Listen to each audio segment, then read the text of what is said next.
Bacon Air 650 here with Crazy Cat Airsoft. And the Doctor. And here we are with another radio chatter.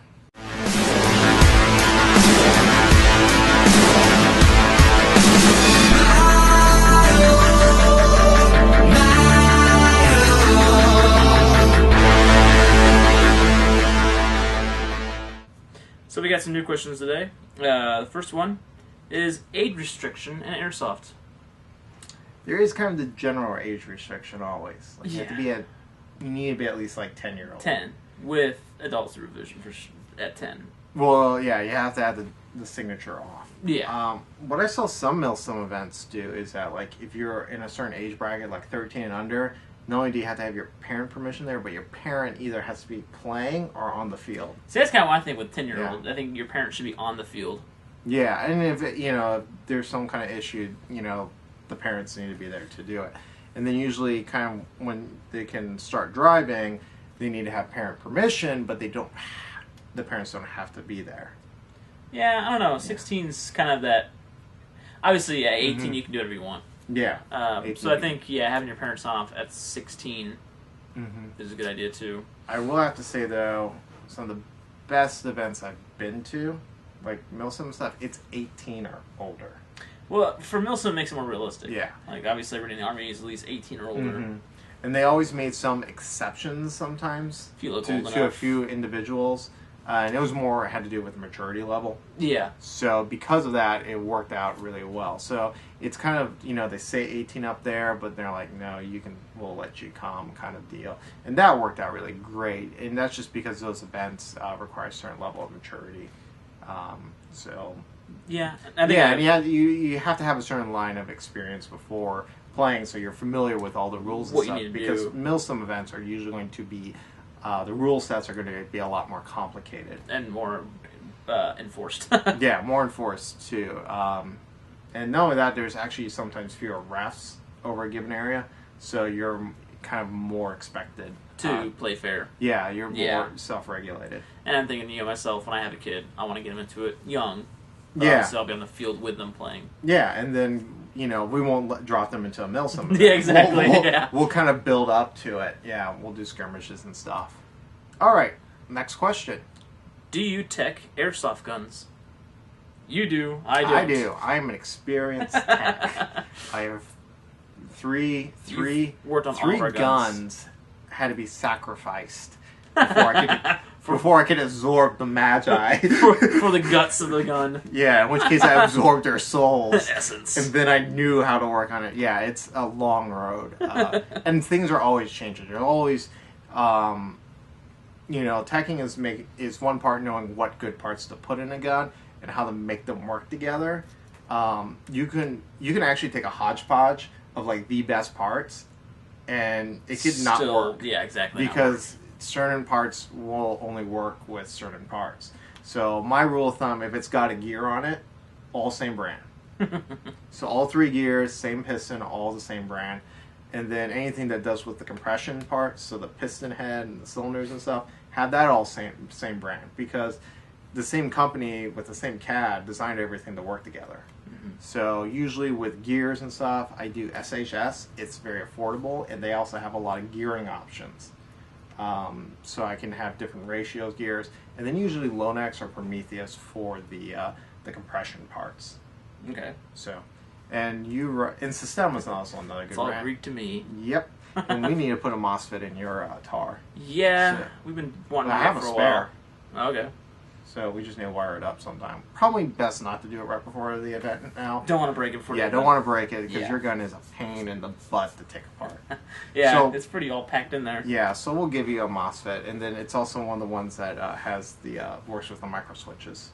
Oh, okay. Like your ACR? Yeah, it actually was the ACRs. Ah, okay. Yeah. So, next question is, do you use night vision?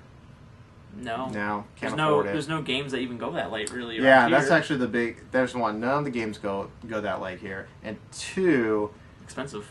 You either go with Gen 1 and get all these fancy IR setups, in which case it's okay, but it's really expensive, or you go Gen 3. Yeah. Gen 3 Plus. And I kind of feel with understanding the technology, I don't want to burn out a tube. So Gen 3 Plus is like the only option. They're like 15 grand. So we don't play Airsoft enough to warrant buying that. Now, if I were to get large sums of money all of a sudden Yeah. from the lotto, yeah, I would get 2 Gen 3 tubes, PSV 15s. See, I'd only do that if there's gonna be night games though. Like, I would still get it just for the just so you can have it. just so I can Yeah, have exactly. it. But yeah, it's like there's no real need. I don't feel pressured that I need it No, there's no big because there's no Sims. night games. Yeah. Not only that, but for most kind of low light things, you're just better off with your normal eyes and then a good flashlight. Yeah, I agree. Next question is gonna be kind of hard. Yep. Star Wars or Star Trek? Star Wars. I've always been a Star Wars fan. So You've always been a Trekkie. Yeah, but I kind of feel like this is apples and oranges. It is apples and oranges. They're two totally different. things. Oh, One's yeah. a sci-fi fantasy, and then one is Still sci-fi, but not exactly. it's sci-fi western. I think Yeah. is what it's more real. It's more closer to real modern day Yeah, because it shares the same history, a little bit. a little bit. Um, Plus, a lot of things Yeah. from Star Trek have been copied in from sci-fi to reality. yeah, so I would have to say for story-wise, especially now, because the whole Star Wars versus Star Trek debate, I kind of felt it happened when actually Star Wars was kind of on its coasting. Yeah. There wasn't movies and stuff, Mm-mm. but when they started doing like the Clone Wars series, when Disney acquired the rights, they're coming out with movies more and New more. stuff, yeah. I get more excited for Star Wars now. It'd be nice, though, to see, more Star Treks. Yeah, so Like Next Generation era. Yeah, Star Trek, you always got a good, solid dose. Now, if I had to live in one of those universes, Star Trek. Star Trek for sure, because Same there's here. less war. There's less war in And Star war Trek. in real life is bad. Yeah. Yeah, and not only that, but, they're about advancement, the replicators, instant ice cream whenever you want it. We're close to that with the Yeah. printers. And then, the holodecks, we can... That'd be amazing. We can play Halo in real life. I mean, there's so too much... real. There's so much better stuff There's a lot better to stuff. live in Star... Plus, the society. The society, yeah. It's kind of the society I would live. I would want to live in that society. A society that doesn't... They haven't really clarified whether or not there's money. Because they kind of need it still at times. Yeah, but it's more of like they don't focus on getting rich. They focus Yeah, it's on like bettering themselves. Selves, yeah, and that's the wealth. But then basically because you can focus more on that. Now, whether or not that would work in real life Yeah. is a good question because that requires a mature society. People who aren't easily Which corrupted. is probably like 1% of our society. Probably. Because it would be like, hey, you don't have to pay to go to college, but you should go to college and you should dedicate yourself to the military. Yeah. Which is essentially what it is. Yeah, exactly. Starfleet's pretty much the It's military, even though it's explorers. It's still yeah, a military branch. But yeah, that was like the same with the British military Navy too. Yeah. All right, next question. Also a tough one. Favorite real gun? I already know yours. Desert Tech MDR. Yeah, So I looked it up. It's a nice looking gun. Yeah, so it's kind of a little bit. It has a little bit of the ACR tricks with the interchangeable parts and stuff, but it looks a lot like a realistic working Halo battle rifle. Yeah, if you put a ACOG on it. Or any sort of Yeah, scope. Spectre. Spectre, yeah. Spectre 1-6 that would be my choice. But yeah, Did they make an airsoft version of that? no, they don't. Otherwise, You'd have one. I would actually look into how to sell a gun on eBay. There you go. And actually own one because I think that would actually I think would dethrone all these guns because it would do everything I would want. Yeah. Feeling that it would have a standard gearbox, I could get some sort of high-end MOSFET like a BTC, or the Titan MOSFET. So it have to have a version 2 gearbox in it somehow, or at least the trigger contacts Okay. for that. So, but yeah, that would definitely would actually dethrone my entire collection just because it would do everything, and I like bullpups. Bullpup's nice. Yeah. As far as my real gun, I'm so torn. I guess I'd have to say the Vector is nice. Chris Vector, The and Chris that one is Vector. coming out in Airsoft, and you can buy the civilian version of it. People, who wants that?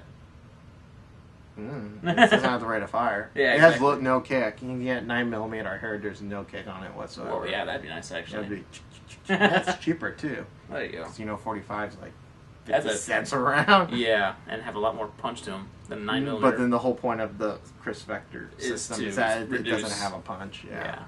So I think that's the one I could think of off the top of my head. Yeah, there's a lot of Guns I like. Not only that, but to actually own one of these is actually really expensive. Yeah. And a real big commitment to actually own a real gun. Or it should be, because you have to buy the safe, you have to buy all the hearing protection, everything's just The classes. monstrously more expensive. Yeah, and safety, making sure that you're properly trained in safety. People who buy guns just, oh yeah, I got a gun, I can protect myself. I'm like, no, you're just going to shoot yourself in the foot. Exactly, it doesn't work that way. Yeah, and it's like, you have to learn how to use the tool. It's like, Yeah, I exactly. got a power drill. Is it charged? What? Exactly. Yeah, it's like, they're not that complicated, especially if you get something that's based off a military one. Yeah. They're actually safer because of that. There's more safety features in them. But, it's not something you should take lightly, because you can be held liable for a lot of stuff. Well, just because you have a gun doesn't mean you're safe. Yeah. Like, you have to know how to use it. You have to know how to use it. And honestly, the odds of you actually using it in self-defense are really, really low. Depending on where you live. Depending obviously. where you live. Yeah, exactly. Yeah, so it's one of those things better to have and not have it, but if you don't know how to use it, it's better off that you don't have it. Yeah. Or if you go to the range and stuff, definitely keep it always locked up. Always. Because that's a different culture too. And the hunting culture and stuff, and self-defense is another one. So, and not only that, but the laws can be really complicated on what you can and what you can't do. And they vary by state to state. Yeah, that's why. And if you cross state lines, it can be a little more complicated. But that's a different subject. We're not here to get into too much of firearm ownership. We're not saying don't do it. Just make sure you realize what you're getting into. It's like buying an airplane. You just don't buy it and hop into it. Yeah. You get training, and you have to understand the risks so that it's not dangerous. All right, so that's our segment of Radio Chatter. Big and Air 650 here. And the doctor. Have a good day.